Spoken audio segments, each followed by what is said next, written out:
आवाज लगाइए ओ ध्रुव भैया, आ जाओ। आज मेरी माँ सो गई है, आज चल कर हम तुम खेलेंगे। चल दिए हैं। जो ध्रुव महाराज के कानों में आवाज पड़ी, हृदय विदीर्ण हो गया। ध्रुव जी का इधर तो मैया की ममता और इधर छोटे अनुज ध्रुव भैया की ममता। ध्रुव रोने लगे, मैया को बुखार चढ़ा है। मैया के मुंह पे मुंह रख लियो। लोग हम तो एक ही बात कहेंगे, मां के समान इस संसार में कोई हमें नजर नहीं आता। आज ध्रुव महाराज ने मैया के मस्तक को चुम्मा लिया और चल दिए। कहने लगे, मां मैं बहुत जल्द लौट करके आऊंगा, तुम सो गई हो। ध्रुव महाराज रोने लगे हैं, बिलक बिलक करके रोते हैं और कहने लगे हैं, ठीक है मां। और ऐसा ही नहीं, ध्रुव कहने लगे हैं, चलो आज हम तुम पिताजी के दरबार में जाकर के खेलेंगे। आज वो दोनों युगल जोड़ी चली है। बालक इतने सुंदर और छोटे छोटे बालकों का स्वभाव होता है कि बबुला को देख करके तो गोदी की तरफ भागते हैं। अगर अपने पिता को देखे तो वो गोदी की तरफ भाग खड़े होते। ये स्वभाव होता है।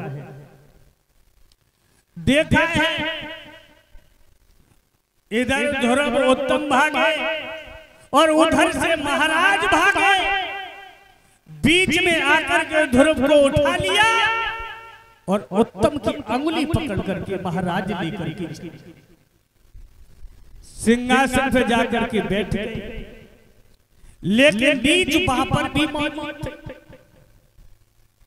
लेकिन भैया कोई जगह ऐसी नहीं है महाराज जी जहां पर कोई नीच ना हो। हर जगह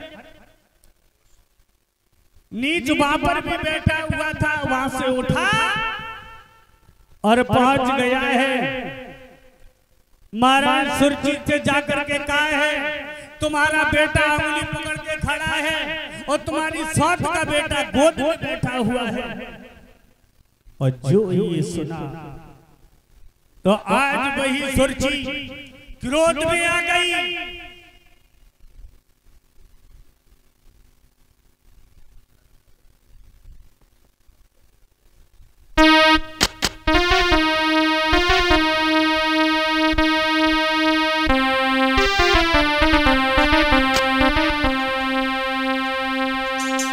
क्या किया है सुरजी ने?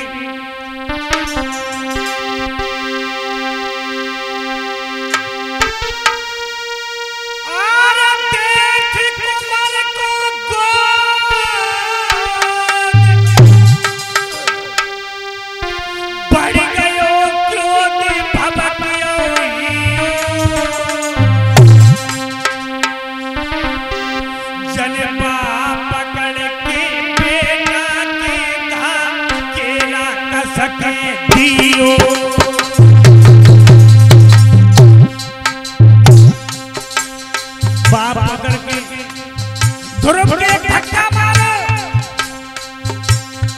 लला खाने को दांत टूट को फोपार को निकल, क्योंकि गरीबी का बेटा है इसलिए। क्योंकि गरीब का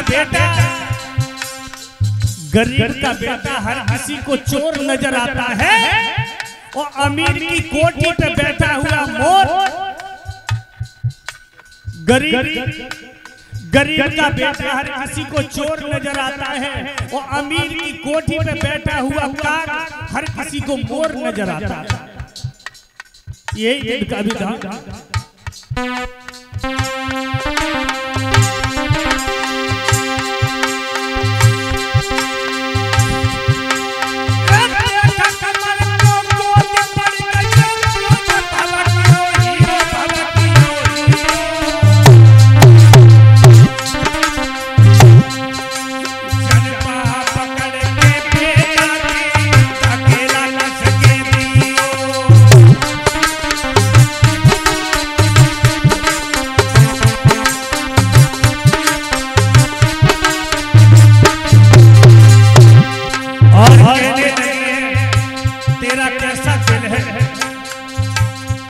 सौत का बेटा गोदी में बैठा दिया। महाराज नहीं समझ पाए ये क्या।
कहने लगी है जैसे ही पटका मारो और कहा भाग जा यहाँ से, ना तो तेरे दोनों पैर काट लूं। एक नजर अपनी मैया की तरफ डाली है और एक नजर अपने पिताजी की तरफ डाली। लेकिन महाराज राजा रानी का इतना बड़ा गुलाम जो एक शब्द भी ना कह सका, गोरी जे काय तेरे लिए स्वतंत्र का लड़का होगा, लेकिन मेरे लिए तो दोनों ही बराबर। एक शब्द भी नहीं बोली। द्रौपदी चलती है और मैया के पास में पहुंचे हैं। लला को खून तलिसो है और जैसे मैया ने अपने बेटा को देखो, एकदम से अपने लाला को छाती से लगाई ली, रोने लगी है। बेटा द्रौपदी जल्दी बता दे तुझे किसने मारा है। द्रौपदी कहने लगी मैया हमारो उत्तम भैया पिताजी के दरबार में गए, मैं पहुंचे, मौसी आई तो मेरे धकेला मारो है और भैया को अंगुली पकड़ लेकर के चली गई। द्रौपदी बोले हैं मैया ऐसा ही नहीं।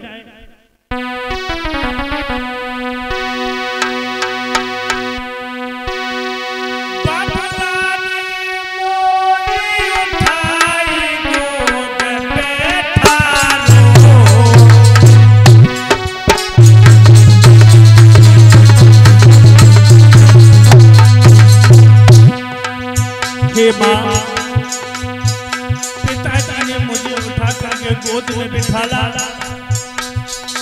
लेकिन मौसी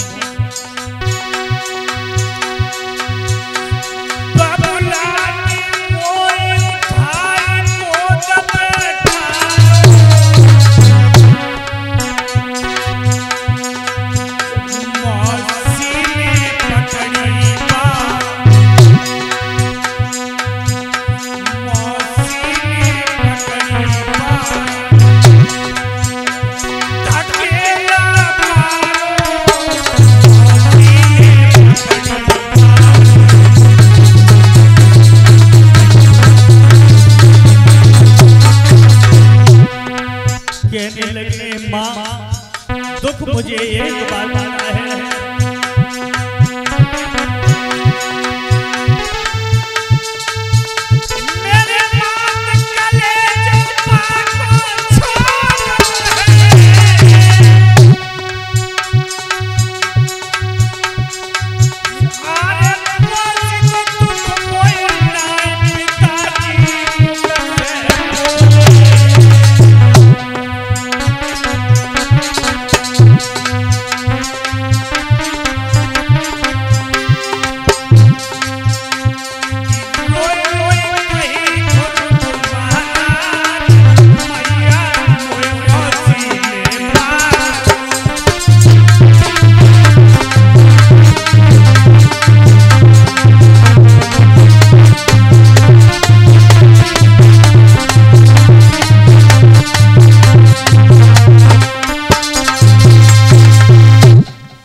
जो ये कहा ध्रुव जी मैया की गोद में लेटे सुनीति कहने लगी है, बेटा जिन्हें तू पिता समझ रहे हो वो पिता नहीं है। ये मालूम पड़ा कि हजारों बिच्छुओं ने टंक चुभ दिए।